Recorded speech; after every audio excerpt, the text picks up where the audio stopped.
Bueno, vamos arrancando. Buenas noches a todos los presentes. Hoy vamos a estar de vuelta acá con la doctora Ana Cabrini. Vamos a dar comienzo a la tercera charla de este ciclo. Hoy nos toca específicamente lo que es abdomen y pelvis, así que bueno, como siempre los dejo en buenas manos. Gracias, Santi. Bueno, gracias a todos, gracias a Santi y a todos los que forman parte de la clínica de Resburgo por darnos esta oportunidad de difundir este método de diagnóstico por imágenes que nos gusta tanto. Bueno, mi nombre es Ana Cabrini, junto con la doctora Aldana Tomain, estamos a cargo del área de informes de tomografía de la clínica Resburgo, y bueno, hicimos este ciclo de conferencias para compartir con ustedes cuáles son las indicaciones más frecuentes, cuál es la utilidad de la tomografía en la clínica veterinaria. En este caso vamos a hablar específicamente de las patologías que involucran el abdomen y la pelvis. Como ya hablamos en las otras charlas, mínimo repaso, el tomógrafo es un equipo de rayos X, un tubo de rayos X que gira, que pesa un montón y gira muy rápido, y en su contraparte de este gran círculo que se llama gantry hay una fila de detectores. Estos detectores son los que van a captar la radiación que pasa por el paciente, y el paciente va a absorber parcialmente esa radiación y va a dejar pasar algo de radiación. Y con esa diferencia entre la absorción y lo que deja pasar se nos va a conformar la imagen. Esta imagen va a ser en una tonalidad de grises, muy similar a lo que es una radiografía, pero en el caso de la tomografía la vamos a llamar a hipoatenuante cuando es más oscura, hiperatenuante cuando es más clara. Y tenemos otra ventaja, que la tomografía nos permite discernir claramente entre los líquidos y los tejidos blandos, que la radiografía no. Si se acuerdan, hablamos de silueta cardíaca, ¿por qué? Porque no podemos distinguir el contenido de la sangre de la pared muscular del corazón. Vemos la vejiga y la vejiga no le distinguimos la pared, vemos la vejiga y el contenido líquido en una radiografía, todo igual. Bueno, en la ecografía sí podemos distinguir entre los sólidos y los líquidos. Por ejemplo, fíjense, esto es la aorta y esto es la vena cava. Es un poquito menos oscuro que este hígado, que el parénquima hepático que está acá. Y a su vez también nos permite cuantificar con las unidades Hanfield, con estos botoncitos, con estos puntitos que le ponemos con la computadora, cada uno en su casa lo puede hacer, lo ponemos sobre la imagen y nos dice exactamente cuánto ha absorbido de radiación, y con eso podemos saber más o menos de qué está compuesto el tejido. ¿Y cómo hacemos una tomografía? Nosotros vamos con el paciente hasta el tomógrafo, lo ponemos en la camilla y lo primero que vamos a hacer, acá está Jay, uno de nuestros anestesistas, un capo, lo vamos a anestesiar en planos muy superficiales porque no lo vamos a operar al paciente. Lo que necesitamos es que el paciente quede quieto. Y el procedimiento de toma de muestra es corto, así que es algo muy superficial, pero obviamente tomamos todos los recaudos de seguridad que requiere un procedimiento anestésico. Y luego vamos a hacer la adquisición de las imágenes. Obviamente, para la adquisición de las imágenes, nosotros nos vamos a retirar de la sala. La adquisición dura segundos, 15, 20 segundos, 30 segundos. Primero vamos a hacer una serie sin contraste. Vamos a pasar el animal por el tomógrafo y vamos a tomar todo el abdomen o toda la pelvis, lo que queramos escanear, sin contraste, así como viene el perrito o el gatito. Luego vamos a administrar el contraste endovenoso y vamos a volver a tomar las imágenes luego de administrar el contraste. Bueno, ¿y por qué le damos contraste? Porque el contraste ahora vamos a ver que nos va a realzar un montón las estructuras. Los contrastes que usamos son iodados no iónicos, tienen muy poco efecto colateral en nuestros pacientes. Están contraindicados únicamente en animales con falla renal aguda, no crónica. Crónica se puede, ¿sí? Porque la mayoría de nuestros pacientes con falla renal son con falla renal crónica. No podemos meter a un paciente con falla renal aguda, anestesiarlo y ponerle iodo. Pero una paciente con falla renal crónica, sí, bien hidratado, no hay ningún problema, y con una anestesia bien manejada, en anestesiarlo y administrarle contraste. Entonces, ¿cuándo no podemos usarlo? Falla renal aguda, pacientes deshidratados y pacientes con insuficiencia renal crónica, como ya les dije, se puede utilizar, pero con precaución.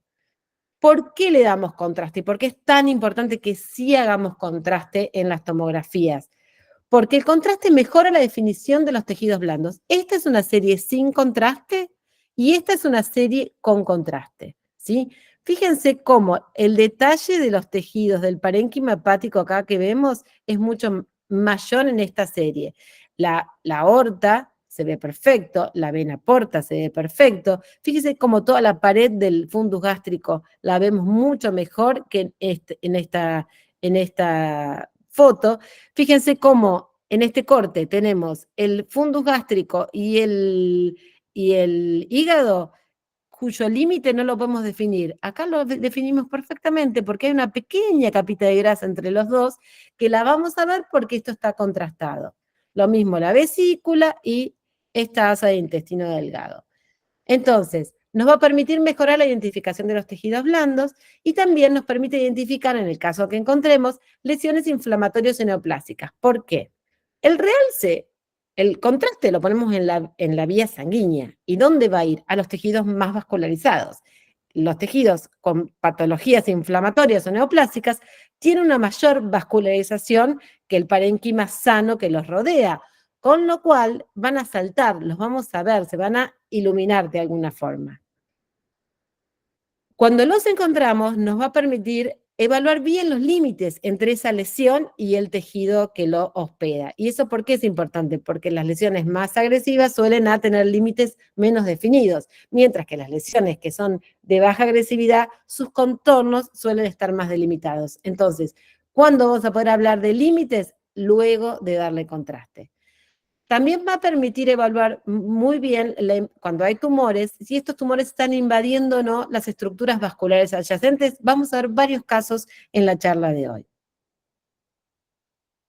Esta es una adquisición de tomografía como la adquirimos. Nosotros ponemos el perro de esta forma y la camilla se mueve hacia adentro y hacia afuera del gantry. Y nosotros vamos a ver esta imagen en el monitor. Este corte, que es el corte que sería nuestro corte transversal, le vamos a llamar corte axial. Así viene el crudo de las imágenes. Así tomo las primeras imágenes del tomógrafo. Cuando recibimos esa serie, todas en corte axial, eso que les mostré recién, con un simple botón en la computadora, en los visualizadores, lo vamos a poder pasar a reconstrucciones MPR, es decir, toda esa información que venía en axial la vamos a poder tener en cortes sagitales y en cortes coronales. Esto está muy, muy bien explicado en la primera charla que les dio Aldana. Si alguno de estos conceptos no queda del todo claro, al final de la charla me pueden preguntar y también pueden ver en la página que está la primera charla grabada y la segunda. No solo reconstruimos en 3 planos la imagen, sino que también podemos hacer este tipo de reconstrucciones 3D que la verdad que son muy bonitas. Esto se puede girar y la verdad que son muy bonitas y además en algunos momentos son muy útiles para darnos una idea tridimensional y nos permite también una mejor, explicar más fácilmente la patología a nuestros propietarios. Entonces, hablamos de que hay series con contraste y hay series sin contraste. Sin contraste primero y después les administro contraste. Hoy vamos a usar otros estudios que es con contraste, que se llaman estudios dinámicos, que es una forma de escanear el paciente a un tiempo determinado luego de la administración de contraste. En realidad es lo mismo que hacemos siempre, pero lo vamos a pasar más veces y en un periodo luego de la administración de contraste determinado. Primero hacemos una serie sin contraste como siempre. Luego, cuando queremos hacer un estudio dinámico, inyectamos el medio de contraste que se inyecta en forma endovenosa. Y hacemos inmediatamente, a los 15 o 30 segundos, según el tamaño del perro, una fase arterial. ¿Qué es la fase arterial? La fase donde nosotros estamos calculando que nuestro contraste está viajando por las arterias. El contraste que lo vamos a inyectar en la cefálica anterobraquial va a ir al corazón. Del corazón se va a las arterias principales, va a salir por el callado aórtico y va a recorrer las arterias, ¿sí? Ese es su primer recorrido. Luego se va a los tejidos y va a volver por la fase venosa, ¿sí? Entonces, lo primero que queremos hacer es una fase rápida, al toque de que le dimos contraste. ¿Por qué? Porque queremos un realce prioritariamente arterial. No va a ser exactamente, se mezcla enseguida. A los 15 segundos ya empieza a ver en la fase venosa. Pero si ustedes se fijan, esta es la aorta y esta es la vena cava, y esta es la porta. Fíjense como el contraste, si nosotros entre este circulito y este circulito, claramente, este está más blanco, quiere decir que tiene más contraste. Esto es una fase arterial, ¿sí? El contraste está predominantemente en las arterias. Dejamos pasar unos segundos, volvemos a pasar el paciente por el tomógrafo. En realidad lo que hacemos es pasa la fase arterial, espera 2-3 segundos, pasa la fase venosa, es todo como muy rápido. Vamos a tener una fase portal venosa, donde ya vamos a empezar a ver cómo disminuye el contraste de la aorta y empieza a realzarse el sistema venoso. Vamos a tener un contraste que empieza a estar predominantemente en las venas. Luego vamos a dejar pasar unos 30 segundos, un minuto más, y vamos a sacar una fase nuevamente. Vamos a volver a pasar nuestro paciente por el tomógrafo. Eso se llama fase de equilibrio, fase tardía o tisular. Y acá lo que ocurre es que el contraste está prioritariamente en el intersticio de los parénquimas. Entonces, fíjense que el hígado, donde está más blanco, más realzado, es en esta fase. En esta menos, en esta un poquito más y en esta más. Entonces, el contraste ahí del torrente circulatorio se distribuye en el parénquima. Acá la mayoría de los tumores se van a ver mejor en esta fase, pero no todos. Ahora vamos a ver que no todos. Algunos se van a ver mejor en la fase arterial. Entonces, esto es lo que llamamos estudios dinámicos, que pueden ser estudios en 2 fases, cuando hacemos solo arterial y portal y venosa, o en 3 fases, cuando hacemos arterial, portal venosa y fase de equilibrio. Está mal escrito acá, dice equilibrio. Eso es lo que nosotros llamamos estudios dinámicos y se hacen no siempre. Normalmente, en la mayoría de los estudios vamos a hacer un precontraste y una fase entre portal y fase de equilibrio, ¿sí? En general vamos a hacer una fase de equilibrio y una fase de precontraste. Es un estudio típico contrastado. Ahora, ¿cuándo queremos hacer portal o venosa? Por ejemplo, en los shunts, por ejemplo, en los insulinomas, que son de patologías que se van a detectar mejor o en fase arterial o en fase portovenosa.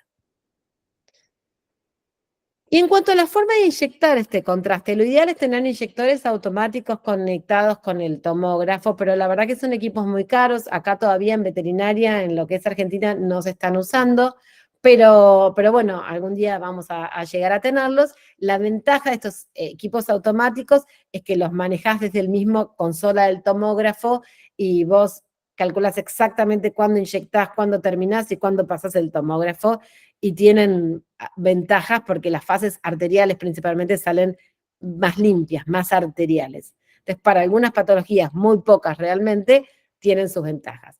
Lo que nosotros hacemos es, a pura fuerza de brazo, inyectar lo más rápido que se puede el contraste y salir corriendo para la consola y pasar al paciente. Eso que es manual, en general nos da una fase arterial un poquitito más tardía, pero la verdad es que en la gran mayoría de los casos nos resulta suficiente para los diagnósticos que normalmente hacemos. Entonces, quedamos en que tenemos series sin contraste, que realmente yo excepto para cosas muy puntuales que la van a ver la próxima charla con Aldana de patologías osteoarticulares. La verdad que para el resto nos queda corto pedir solo una fase de precontraste. Siempre va a ser una de precontraste y una con contraste. En general va a ser con un contraste en fase de equilibrio, pero para ciertas patologías vamos a necesitar fases arteriales, fases portovenosas y fases de equilibrio. No es necesario que ustedes como médicos sepan qué es lo que hay que hacer. Solo con que pongan el diagnóstico presuntivo, nosotros, Laurita, sabe qué es lo que tiene que hacer para cada patología que ustedes quieren estudiar. Otro punto que yo siempre me parece muy interesante tener en cuenta para ustedes como clínicos es este. Si yo les digo que miren la tomografía A y la B, claramente la definición de A no es tan buena como la de B. Y esto ocurre nada más que porque este paciente es un paciente de talla grande y este es un paciente de talla chica. La calidad de la imagen en la tomografía y también en la resonancia es mejor cuando los pacientes son grandes y disminuye a medida que vamos achicando el tamaño del paciente. Esto es lo contrario que ocurre para los estudios ecográficos y los estudios tomográficos. Esto es una gran ventaja de la tomografía, porque nos va a costar, en comparación, nos va a costar un poco más definir las estructuras de los animales pequeños y ahí hacemos cortes más pequeños. Tenemos herramientas dentro del tomógrafo para mejorarlas, pero siempre nunca vamos a llegar a la calidad que llegamos con un paciente grande. Ahora, muchas veces para todos aquellos que hacen ecografía saben perfectamente que cuando vienen esos perros gigantes, los operamos con el transductor, le clavamos el transductor en la panza hasta llegar más o menos cerca del órgano que queremos explorar, porque realmente la calidad de la imagen se va perdiendo. Lo mismo ocurre con la radiografía. La radiografía, cuando vienen esos animales gigantes, te piden un abdomen, decís, ay, no, ¿cómo atraviesa el rayo todo esto? Entonces, justamente para esos estudios radiográficos o tomográficos que sienten que el método se queda corto porque la talla del paciente es muy grande, son esos estudios que tienen que ser complementados con una tomografía, porque ahí va a tener la mejor imagen tomográfica. Ahora sí, vamos a hablar de tomografía computada del abdomen. Yo les puse como para que vayan mirando y vamos a intentar que reconozcan ciertas estructuras. No les pido que me las voy a ir hablando yo, pero vayan mirando y tratando de reconocer estructuras en la tomografía. Este es el tórax, ¿sí? Esto es el corazón, voy frenando. Acá empezó a aparecer el hígado, que obviamente está rodeado de pulmón, porque si ustedes recuerdan, la cúpula diafragmática se mete adentro de la cavidad torácica. Entonces tengo el hígado, tengo todo el parénquima pulmonar rodeándolo, esta es la aorta, este que está acá es el esófago, esto que está acá chatadito es la vena cava y esta es la vesícula biliar, que como ven ya tiene algo ahí, gente viviendo, unas calculitos, ¿sí? Unos litos. Fíjense, acá se ve, ya se redondea mejor la vena cava y todo el sistema venoso hepático. Seguimos. Este es el esófago, esta es la aorta y seguimos con el hígado. Se nos está achicando los pedacitos de lóbulos caudales del pulmón y nos aparece el fundus gástrico. Uy, perdón, vamos hasta ahí. Ahí estamos. Aparece el fundus gástrico. Acá va a empezar a aparecer un asa intestinal de duodeno. Este es el fundus gástrico. Y acá va a aparecer el vaso. Frenamos un poquito acá tenemos bien diferenciada la aorta. La vena cava no la estoy viendo tan bien. Y sí vemos aquí la vena porta. Esto que está acá es el páncreas. Fíjense cómo se empieza. Esto ya es el duodeno, pero fíjense qué bien que se ve el páncreas. Esta es la vena pancreático duodenal. Acá tenemos el vaso, ¿sí? Este es parte del estómago, del cuerpo del estómago. Y antropilórico. Uy, perdonen. Acá, acá vamos a ver, empezar a ver el riñón derecho, el riñón izquierdo. Esto que está acá es la adrenal. Fíjense que qué detalle, qué definición tenemos. Intestino, esto que está acá es el colon. Seguimos para atrás y ya, fíjense, esta es la aorta, se van a empezar a dividir en en las dos ilíacas. Y vamos a llegar a la parte de la pelvis, donde podemos ver la vejiga, podemos ver el colon recto ya. Este es el recto, esta es la próstata que está con problemas, por eso pidieron la tomografía. Esta es una próstata con problemas y esta es la vejiga. Fíjense qué definición que vamos a ir teniendo dentro de la cavidad pélvica, que es muy difícil de explorar, ¿sí? Toda la cavidad pélvica se va a ver perfectamente los límites. Llegamos al área perineal. Ay, se me pasa la diapo. Llegamos al área perineal y lo que vamos a ver son las sacos anales, sacos paranales, las glándulas paranales, ¿sí? Y fíjense cómo este es el ano, este es el agujerito del ano, estas son las glándulas paranales, este es el rabo, esto es todo el tejido adiposo que hay alrededor, y fíjense cómo también tenemos una muy buena definición del periné. Esto es como para que tengan una idea de cómo se empiezan a ver y a delimitar las estructuras tan claramente en una tomografía. Lo mismo podemos, yo les dije que se podía reconstruir en otros planos, esto es una reconstrucción en plano dorsal, fíjense, esta es la vena cava, un riñón, el otro riñón, este es un adrenal con un nodulito, me estoy yendo un poquito para arriba, esta es la aorta, fíjense cómo se dividen, la aorta siempre se divide en tres, esta que nos queda acá abajo es la vena cava, vamos a ir bajando, este es el colon, riñón, riñón, fundus gástrico, hígado, y por acá va a aparecer el vaso. Esta es la adrenal izquierda. Fíjense cómo el colon es muy explorable, todas las paredes del colon son muy explorables con la tomografía. Bueno, hace intestino delgado y esto ya es la parte de abajo del vaso. Acá tenemos el hígado y la vesícula. Bueno, eso es solo para que vean cómo se ve un abdomen, cómo exploramos el abdomen y cómo se ve cada órgano abdominal con un nivel de detalle realmente fantástico. Bueno, ¿para qué usamos la tomografía en el abdomen? La vamos a usar para explorar el hígado. Cuando tenemos lesiones focales, cuando tenemos lesiones focales y queremos mandarlas a cirugía, cuando el ecografista nos dijo que tenemos una masa hepática.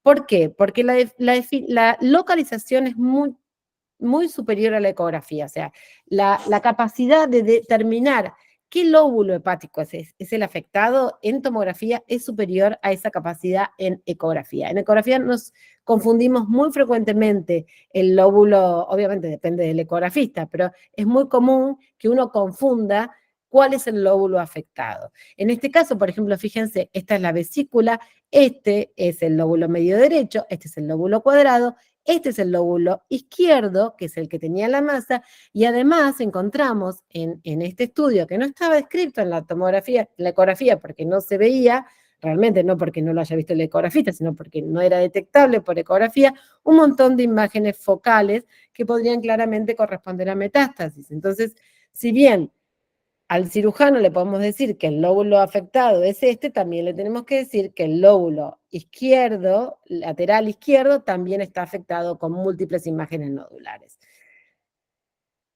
Esta determinación de cuál es el lóbulo afectado es muy importante para el cirujano y en la tomografía, si bien tampoco es tan fácil, que no están dibujados los lóbulos y tan separados, incluso en el medio tienen partes en que los lóbulos se fusionan y a veces es difícil también en la tomografía determinar exactamente qué lóbulo es el afectado. Vamos a tener mucho más exactitud que en la ecografía y nos vamos a guiar por el área que está afectada y también por la vascularización tanto del sistema venoso como del sistema portal y por la vesícula y vamos a ir con eso determinando cuál es el lóbulo afectado. En este caso, por ejemplo, tenemos que es el lóbulo medio derecho, el afectado está bien pegadito al diafragma, en los lóbulos más pegaditos al diafragma son los medios derecho e izquierdo y están, bueno, del lado medio de la vesícula, del lado lateral derecho, ¿sí? Entonces, acá tenemos como esta masa que es, fíjense que no capta contraste, es hipocaptante, que puede tener un componente quístico, la tenemos localizada y en este caso es una masa única y es resecable. Cuando hacemos estudios de hígado, vamos a mirar dónde está la masa, vamos a mirar si hay otras lesiones hepáticas y también la tomografía es muy sensible para detectar linfadenopatías. La linfadenopatía más común en las masas hepáticas es la hepática, que es la periportal, esta es la porta, esta es la cava, esta es la aorta, esto es la vesícula. Fíjense cómo acá, este nódulo que vemos acá, es uno de los linfonódulos periportales ligeramente aumentado de tamaño, hepático ligeramente aumentado de tamaño. En este caso, esta es la porta. Fíjense cómo el linfonódulo ya está muy aumentado de tamaño. Normalmente los vemos muy chiquititos o no los vemos en la tomografía. Acá hay otro linfonódulo que probablemente sea mesentérico, un poquito más caudal, y acá hay una masa hepática, ¿sí? Entonces, no solo nos va a servir para detectar la lesión y dónde está ubicada, sino también para ver si hay linfadenopatía regional. Algo que tenemos que tener en cuenta, en el hígado es preferible hacer alguna fase arterial y una fase tardía. La fase arterial, principalmente en algunas metástasis, como por ejemplo del insulinoma, pero también para algunos tumores primario hepáticos,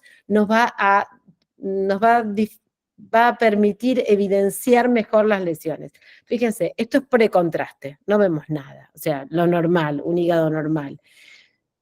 Pero cuando le hago la fase arterial, fíjense cómo la aorta está sumamente brillante, mientras que la porta y la cava están con un contraste intermedio, por eso es una fase predominantemente arterial. Fíjense cómo vemos esta imagen, que era una metástasis de un insulinoma. Mientras que en la fase tisular tardía, esta imagen ya desaparece. ¿Por qué desaparece? No es que se dejó de irrigar, sino que fíjense que el resto del parénquima hepático se empezó a irrigar mucho porque el contraste empezó a entrar en el intersticio. Entonces lo que perdí es esa diferencia entre la lesión que está muy irrigada y el resto del parénquima normal. Cuando se me empieza a pintar todo el parénquima de blanco, dejo de ver en forma diferencial la lesión. La lesión sigue estando acá. Esto va a pasar con algunas lesiones, no con todas. Algunas se van a ver directamente en todas las fases, pero si ustedes quieren específicamente evaluar el hígado, es conveniente hacer una fase arterial y una fase tardía. O sea, hacer la serie sin contraste y 2 fases en postcontraste, una más rápida y una un poquito más lenta. Para cerrar, cuando tengo patología hepática, ¿sirve la tomografía? Sí, un montón. La verdad que un montón. Aporta un montonazo. Aporta para determinar principalmente dónde están cuando es una lesión focal única, para saber exactamente dónde están y para aportar la información al cirujano antes de que se meta en ese abdomen. También nos va a definir si realmente era única o hay múltiples, que también cambia nuestra forma de encarar al paciente. Va a determinar si hay linfadenopatía regional con mucha más sensibilidad que la ecografía. ¿Hay que hacer la ecografía antes? Sí, 100% hay que hacer la ecografía antes. Pero una vez que encontramos si nuestra decisión es quirúrgica, bueno, amerita una tomografía para terminar de evaluar bien ese abdomen. En las hepatopatías difusas mucho no va a aportar. La verdad es que no es que no se van a ver, va a haber cambios tomográficos que no podría, sería enorme la charla si les hablo de cada patología. Pero en general, como regla general, patologías focales sí, el tomógrafo, patologías difusas, la verdad que en la mayoría de los casos no va a aportar una gran diferencia con respecto a la ecografía. En el vaso ocurre más o menos lo mismo. La verdad que la ecografía esplénica es muy buena y es muy sensible. Y la verdad que en la gran mayoría de los casos detecta casi con la misma sensibilidad que la tomografía las lesiones focales. Y como no es tan importante, no hay lóbulos, la verdad que ahí es más discutible si yo con una lesión focal lo quiero mandar a tomografía o no. La única cuestión sería que por ahí es más sensible en detectar el linfadenopatía satélite. Con lo cual, la masa esplénica, creo que en la mayoría de los casos no es necesario hacer una tomografía. Sí, cuando tienen dudas de torsión esplénica. No es muy frecuente, pero cuando hay torsión esplénica, este es un caso de un libro, fíjese cómo se forma esa espiral alrededor de la vasculatura que va y viene del vaso, se tuerce y se forma ese signo que es el signo de espiral.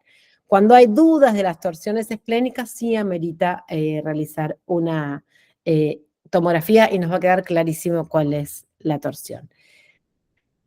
Hallazgos que nos encontramos, por ejemplo, este caso, que lo vamos a después ver en ese mismo caso que les voy a presentar al final, el shunt, que tenía duplicado el vaso. Es muy común que las duplicaciones de vaso pasen por alto en las ecografías, porque es como que uno lo ve al vaso y cambia, se mueve un poquito y cree que es el mismo vaso, digamos. Pero salvo que los agarre los dos en un plano en un mismo plano de un corte de ecográfico, es común y está estudiado que la mayoría de las veces pasa desapercibido y que son hallazgos que se encuentran en la tomografía. Importancia clínica de tener el vaso doble, ninguna. Excepto que en general están acompañados de anomalías vasculares. Entonces, cuando uno tiene un doble vaso en la tomografía, tiene que mirar muy bien cuál es la estructura de los vasos abdominales porque suele haber shunts o otras anomalías vasculares. Vamos a hablar un poco del páncreas. Acá sí la tomografía nos va a ayudar un montonazo en el páncreas y casi es obligado previo a una cirugía. El páncreas en la tomografía se distingue muy, muy bien siempre, o la gran mayoría de los casos. Podemos diferenciar los lóbulos del cuerpo y el lóbulo izquierdo. Si el derecho y el izquierdo se ven muy bien tanto en caninos como en felinos. Y principalmente lo vamos a utilizar para detectar masas a nivel del páncreas, principalmente el insulinoma. Como todos sabemos, el insulinoma es una patología de diagnóstico esquivo para los que hacemos diagnóstico por imágenes.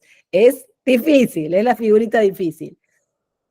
Va a haber unos signos clínicos bastante neurológicos, un laboratorio muy característico, ¿sí? Con una hipoglucemia y una insulinemia alta, y en ese momento hay que hacer un diagnóstico por imágenes para saber, para empezar a pensar en que hay un insulinoma, que es un tumor, y empezar a pensar en una cirugía y mandarlo a cirugía posterior. El insulinoma es un tumor maligno, con lo cual no solo tenemos que pensar en encontrarlo, sino en evaluar el secundarismo del insulinoma. Una vez que hicimos cirugía, el diagnóstico definitivo de esta patología es la histopatología, no es el laboratorio, es la histopatología. Entonces, este es el caminito que hay que recorrer.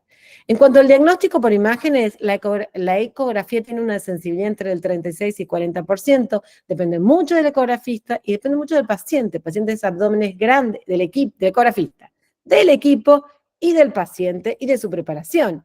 Abdómenes grandes con mucho gas, ¡ajá! Es difícil encontrar un insulinoma. La tomografía tiene una sensibilidad bastante mayor, entre el 70 y el 90 y pico por ciento, y no solo nos va a permitir ver los insulinomas, sino que nos va a permitir ver además metástasis, que en general el insulinoma metastatiza en hígado, con lo cual es el mismo estudio, linfadenopatía regional, invasión vascular, si la hubiere, pero también nos va a dar bastantes falsos positivos. Es decir, en el vaso que mirándolo bien tiene una lesión y que no estamos seguros si es esta, si es aquella. Entonces, lo ideal es sumar la información de la ecografía, la información de la tomografía, todo junto en ese contexto, evaluando todo, va a tener una alta sensibilidad del diagnóstico y recién ahí vamos a mandarlo a cirugía. También está la centellografía, que bueno, no vamos a entrar en ese detalle, es muy sensible para detectar en el insulinoma y sus metástasis, pero no para la localización anatómica. Nos va a decir si hay o no hay, pero nos va a ser muy difícil saber dónde está, si es en el cuerpo, si es en la rama derecha o en la rama izquierda. Pero si podíamos hacer todo, sería como lo ideal. Ahora, cuando tenemos que detectar un insulinoma, es uno de esos casos en que tenemos que hacer un estudio trifásico: fase arterial, portovenosa y de equilibrio tardía. ¿Por qué? Porque los insulinomas a veces salen en la fase arterial, a veces salen en la fase portovenosa, muy poco en la fase de equilibrio. Pero en general salen lo más frecuente es en la arterial y a veces en la portovenosa. Entonces, tenemos que hacer todas las fases. Y acá es donde es difícil y cuando requiere la mano experta de nuestra colega Laura y de Jay, que corren, todos los anestesistas que inyectan y corren para obtener una linda fase arterial que lo vea. Si bien en este caso también se ve en la fase portal. Fíjense, sin contraste. Y después de ver esta, puedo decir que acá hay un área un poco hipoatenuante, un poco menos blanca, ¿sí? Claramente en este sector, que es la fase arterial, este es el páncreas. Todo esto es el páncreas. Esto es el páncreas. Es la porción más craneal del lóbulo derecho. Este es el duodeno. Acá termina el hígado, riñón. Entonces, esto que estamos viendo es parte de la rama derecha del páncreas. Y acá vemos el insulinoma. Acá vemos cómo se empieza a lavar y en la fase de equilibrio lo perdimos. Se nos fue el insulinoma. Entonces, para tener un buen estudio para localizar una lesión pancreática, necesitaríamos hacer las 3 fases post-contraste, estudio dinámico. Estos son algunas cosas que podemos hacer después con la computadora en casa. Fíjense, esta es la fase arterial y fíjense, seteando para detectar cosas con mucha irrigación, vemos cómo claramente podemos delimitar aún mejor, más fácil para verlo al ojo, este tipo de lesiones. Hay muchas herramientas diagnósticas post proceso que pueden hacer ustedes con la computadora. Es divertido y uno puede pasar horas con una tomografía. Acá tenemos el mismo caso del insulinoma y también tenemos las metástasis hepáticas. De este insulinoma tenemos una acá y tenemos una acá. Y también tenemos un linfonódulo periportal, es decir, un linfonódulo hepático aumentado de tamaño. Entonces acá tenemos que este estudio nos está diciendo dónde tenemos el tumor de páncreas que está secretando insulina, pero también nos está diciendo que tenemos lesiones que tenemos que evaluar, al menos con una citología intraquirúrgica a nivel del hígado y lesiones en el linfonódulo. Bien, entonces, para páncreas, cuando sospechamos de una neoplasia, como un insulinoma, pero también un adenocarcinoma que puede pasar, en menor frecuencia, pero pasa, la utilidad de la tomografía es superior a los otros métodos de diagnóstico.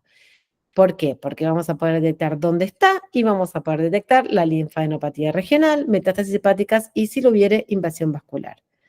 Para abscesos y quistes pancreáticos también va a ser muy útil porque le va a permitir al cirujano planificar mejor su cirugía en el caso que amerite. Para pancreatitis, la verdad que las pancreatitis se diagnostican por ecografía con mucha sensibilidad, con mucha certeza diagnóstica. No tiene mucho sentido que manden a un paciente que realmente todo el cuadro clínico y ecográfico cierra para una pancreatitis, que lo manden a una ecografía, a una tomografía, no va a aportar mucho. Pero sí en el caso de lesiones focales, tanto sean neoplasias o abscesos o quistes que se quieran drenar, no quistes chiquitos anecdóticos que no se van a drenar, esos no lo vamos a mandar al tomógrafo. Pero previo a una intervención quirúrgica, sí, la tomografía va a ser de gran valor a nivel del estudio del páncreas. Otra indicación sumamente frecuente y muy importante es el síndrome de Cushing. El síndrome de Cushing, que puede ser alto, puede ser bajo, cuando nosotros queremos confirmar o descartar un origen adrenal, la tomografía es realmente muy sensible, más sensible que la ecoabdominal. Va a determinar, igual que la ecografía, el grado de vascularización, las áreas de mineralización, si hay necrosis, si hay áreas quísticas, y nos va a dar un aspecto de ese tumor que nos va a hacer sospechar más de una lesión más maligna o de una lesión menos maligna. Pero bueno, como sabemos, esto se tiene que terminar de confirmar por histopatología, pero son cosas que miramos y describimos. Donde radica la gran ventaja de la tomografía es en estimar la invasión de los tejidos adyacentes y principalmente la invasión vascular. Este es un riñón, esta es una vena renal y esta es el riñón izquierdo, la vena renal izquierda, esto es la cava, este es un tumor de glándula adrenal con áreas de mineralización y fíjense cómo el borde de contacto es rugoso e irregular, no es un contacto bien delimitado, como esto que contacta, los contactos entre las estructuras son líneas perfectas, como acá. Acá, fíjense cómo que empieza a ser irregular y esto ya es un indicio de invasión vascular, que probablemente sea difícil de determinar en este grado por ecografía. Vamos a poder evaluar también si hay linfadenopatía regional y metástasis hepáticas. Y recuerden que se puede hacer en el mismo estudio una tomografía de hipófisis. Entonces, en el mismo estudio se puede, esto como vieron en la primera charla, es un adenoma hipofisiario. Entonces, en el mismo estudio podemos saber si hay patología en hipófisis, si hay patología en adrenales, y no nos pasó en más de una oportunidad que hay patología en ambas. En patología hay una adrenal con una hipófisis con adenoma, una adrenal con un tumor y la otra adrenal también hiperplásica. Así que evaluar tanto la hipófisis como las adrenales, la verdad que está sumamente indicado en un síndrome de Cushing. Esto se lo vemos todo el doctor Teisander, que nos manda papers y todo el tiempo, y es un gran entusiasta de la tomografía en el diagnóstico de las endocrinopatías. Fíjense cómo este trabajo es un trabajo que intenta clasificar en grados, el grado de, según la imagen tomográfica, la probabilidad de que estén invadidas las vasculaturas adyacentes, cualquiera sea la vena renal o sea la vena cava, ¿sí? Fíjense, este es el que vimos recién, como hay una invasión, este también, fíjense cómo se afina la luz aquí, la luz venosa, y el borde es irregular y con una pancita hacia dentro de la luz, eso quiere decir que el tumor está invadiendo la pared vascular, y en este caso es el tumor adrenal, ¿sí? De este lado, y la invasión es todo esto, hay una franca invasión del tumor dentro de la vena cava. Entonces, estos son todos los casos, o podemos encontrar que está separado y bueno, nada, mejor aún, y el perro puede ir más tranquilo a cirugía. También pasa que hay tumores que ecográficamente se presumen como adrenales, pero que cuando le hacemos la tomografía nos damos cuenta que no eran tan adrenales. Por ejemplo, este, que era un quimodectoma, un paraganglioma, que acá lo que nos llamó la atención ya de entrada es que estaba entre la celíaca y la mesentérica craneal, y este tumor que está acá, esto es la aorta, acá están las arterias celíaca y mesentérica craneal, normalmente los tumores adrenales están atrás de estas dos arterias, y este estaba en el medio separándolas, y cuando nosotros vemos en un plano, miren, ahí estoy corriendo en un plano, estoy cortando en un plano coronal, ¿sí? Lo estoy cortando de arriba abajo el paciente, y me estoy yendo para arriba, y fíjense cómo termina ese tumor, y esto que está acá es la adrenal izquierda, esta es la arteria frénica, ¿sí? Entonces, arteria y vena frénica. Acá, esto es la adrenal izquierda, y este es el tumor. Claramente no es un tumor adrenal, porque la adrenal estaba acá, linda, arriba del tumor. Entonces, en los casos que tenemos tumores en área de proyección adrenal, también a veces pasa que no terminan siendo adrenales, y las adrenales las logramos identificar mejor porque piensa que son animales a veces grandes, con abdómenes difíciles, adrenales desplazadas atrás del tumor, desplazadas por la masa tumoral. Entonces, ecográficamente se vuelve a veces muy complejo encontrar esa adrenal. Y bueno, más de una vez uno no la encuentra y asume que esa masa por donde está es una masa adrenal. Así que confirmar o descartar el origen adrenal también es importante.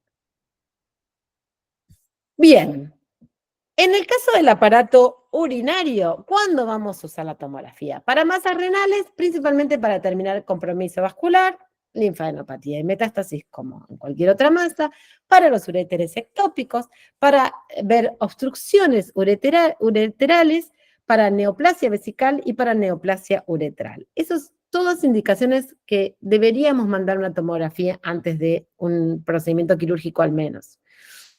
Esta es una neoplasia renal y fíjense cómo está invadiendo la vena renal. Acá tenemos la neoplasia y fíjense cómo invade la vena renal. Esta es la vena renal, esta es la vena cava. Este es el riñón del otro lado. En este caso tenemos un uréter ectópico con una hidronefrosis. Miren, el riñón está totalmente aumentado de tamaño. Lo que queda de él es una bolsa, nada más, una hidronefrosis severa. Este riñón está bastante bien, aunque ya tiene la pelvis dilatada, y este uréter también está dilatado. Este es el otro uréter, y cómo se van entrando en la vejiga, entran en el trígono, pero después corren por la pared y desembocan más caudalmente.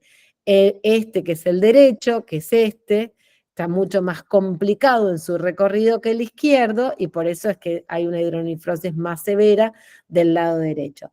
La verdad que el uréter ectópico, cuando se ve bien en la ecografía y uno tiene ya toda la definición y no necesita hacer tomografía, bueno, ok, listo, va con eso.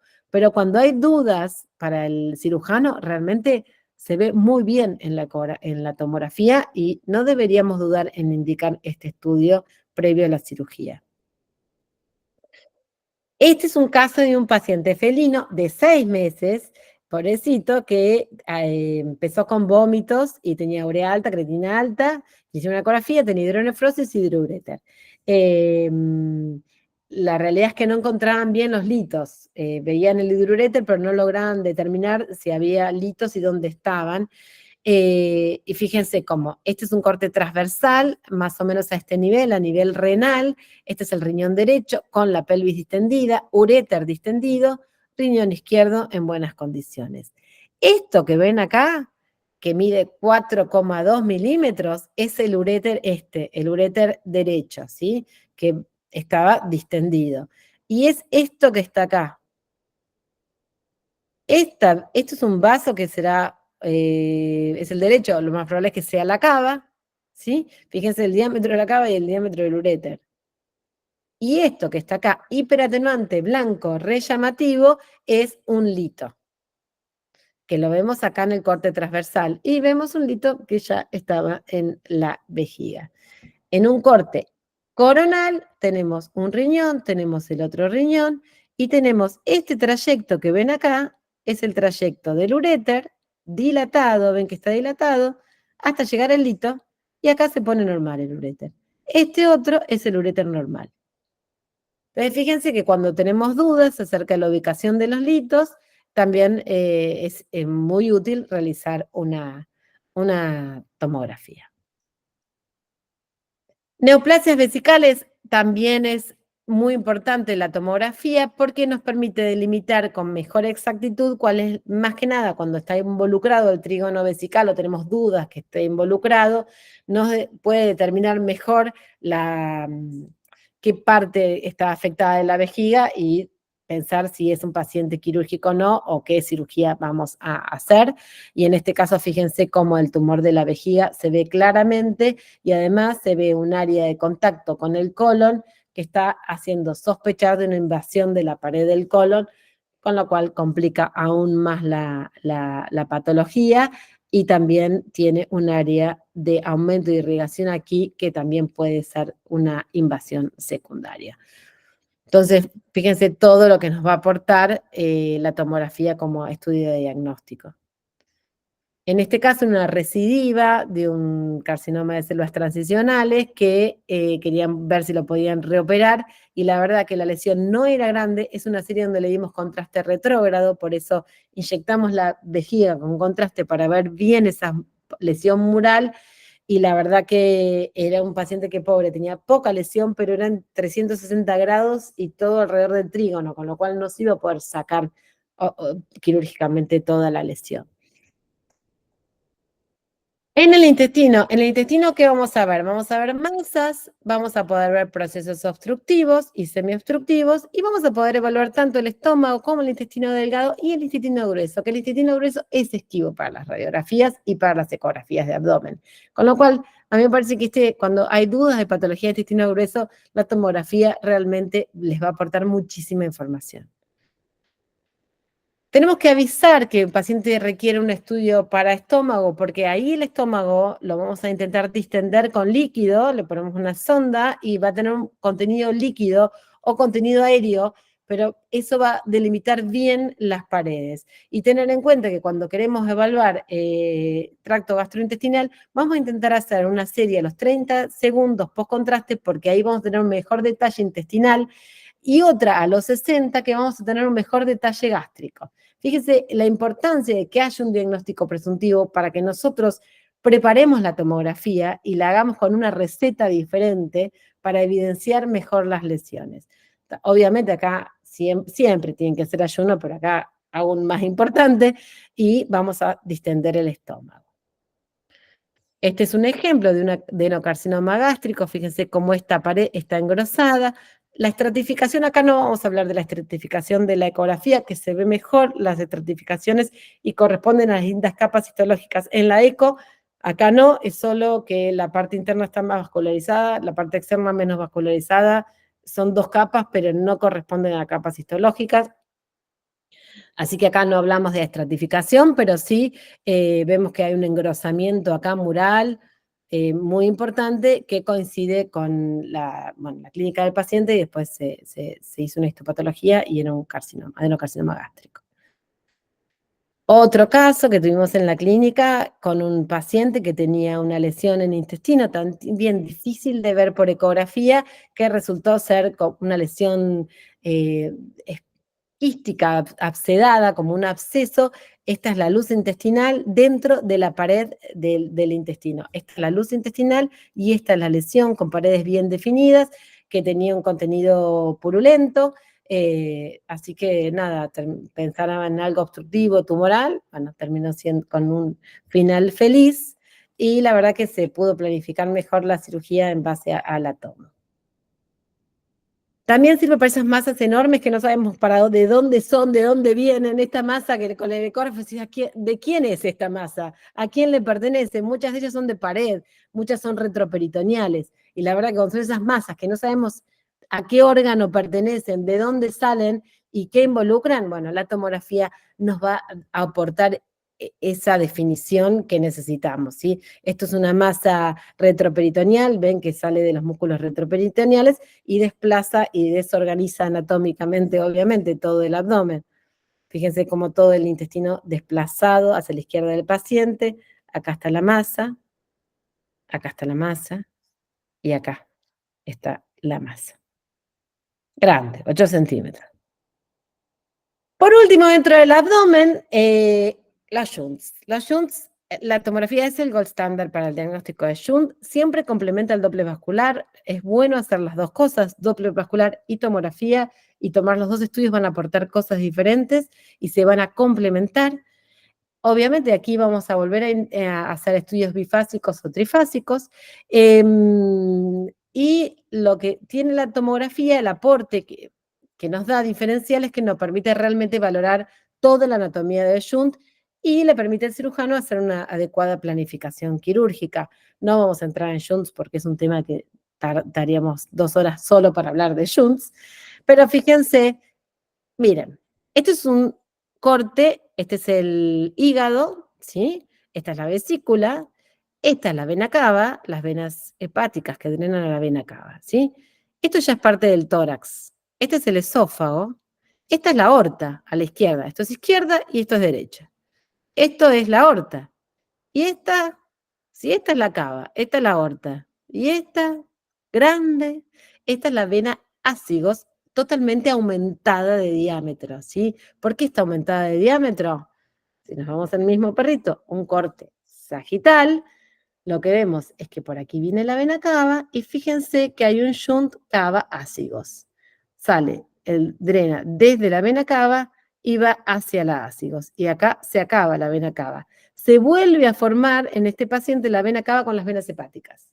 Pero entre el shunt y la vena cava no se logra entre el shunt, perdón, y el hígado no se logra visualizar una vena cava. Es como hay una hipoplasia o una aplasia de este segmento de vena cava, y la sangre que viene desde atrás, toma la sangre de los riñones, de todos los órganos genitales, de toda la pared abdominal desde atrás, de los miembros posteriores, va llegando esta sangre viene, y en cambio de seguir hasta el hígado, que es para pasar y recolectar las venas hepáticas, se desvía y agarra y engruesa totalmente los ácidos. Este es un shunt caváceos. Hay un montón, algunos más complicados, pero bueno, este es uno fácil de ver, por eso se los traje.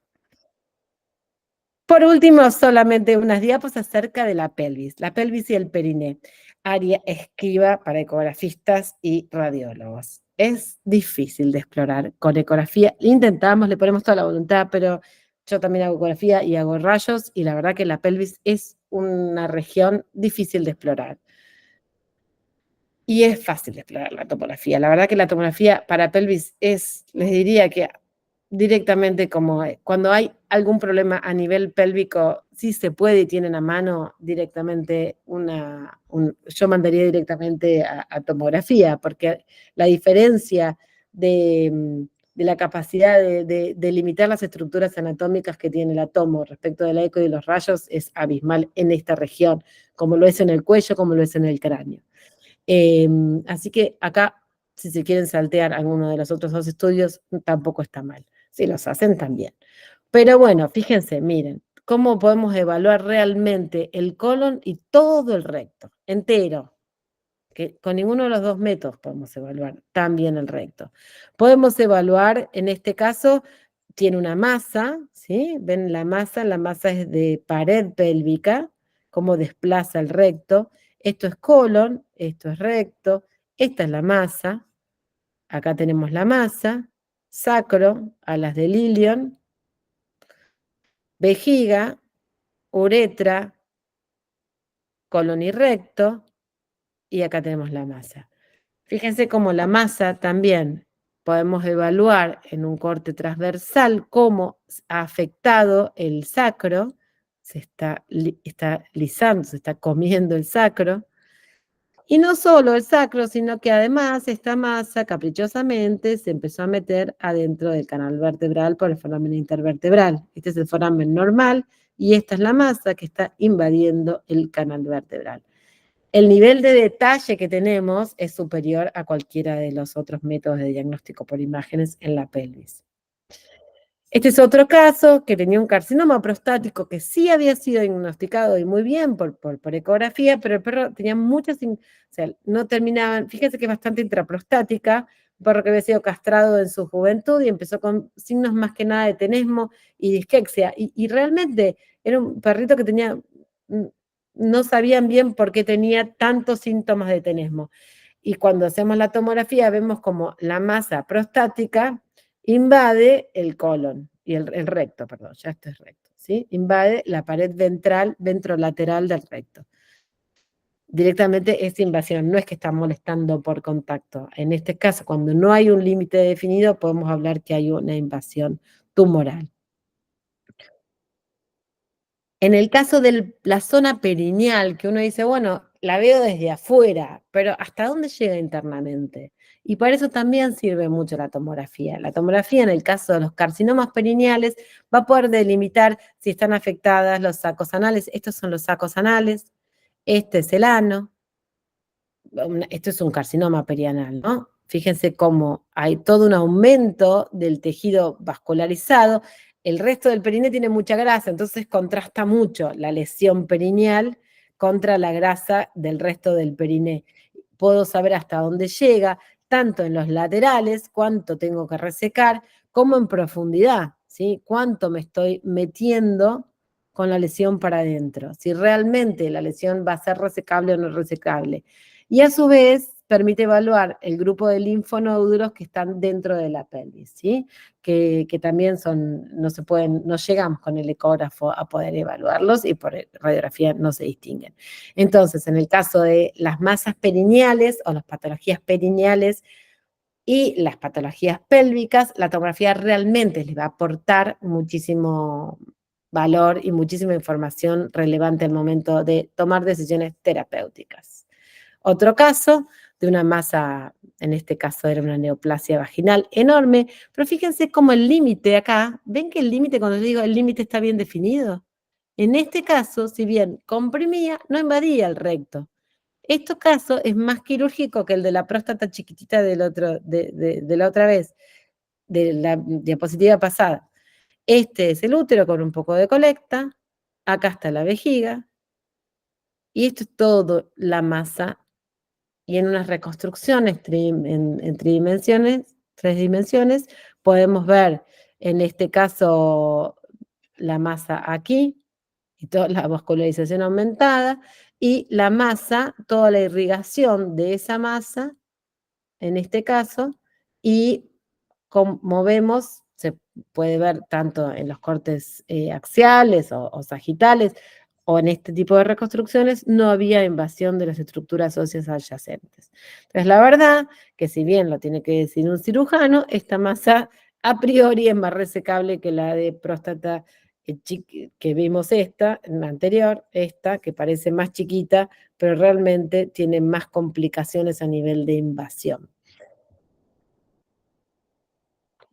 Finalmente, para terminar, presentarles al resto del equipo. Laura es la veterinaria y radióloga que maneja magistralmente el tomógrafo, una genia. Aldana es mi compañera de informes, yo soy Ana, que soy la otra doctora que informa, y hacemos también, junto con Laura y Jay, que es anestesista, las biopsias guiadas por tomografía que les hablé la vez pasada. El equipo de anestesistas es sumamente importante, realmente son muy dedicados con los pacientes, Sofía, Macarena y Jay.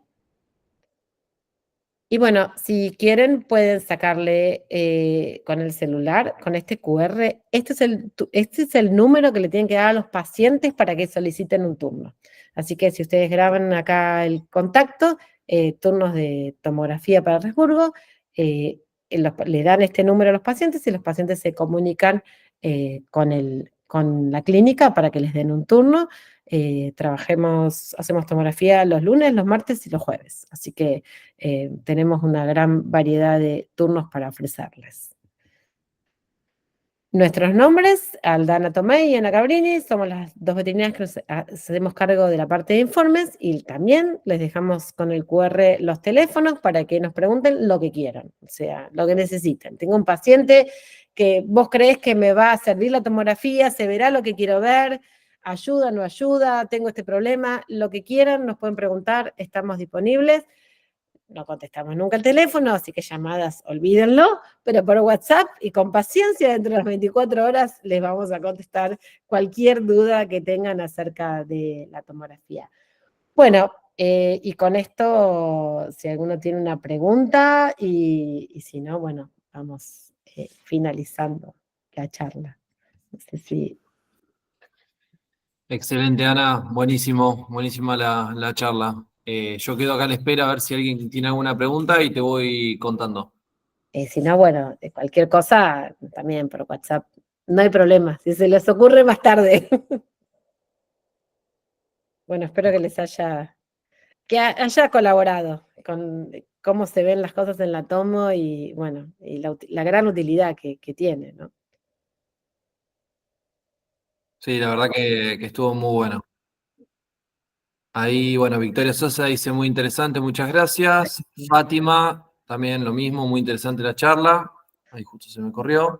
Bueno, y te agradecen por tu tiempo, Ana.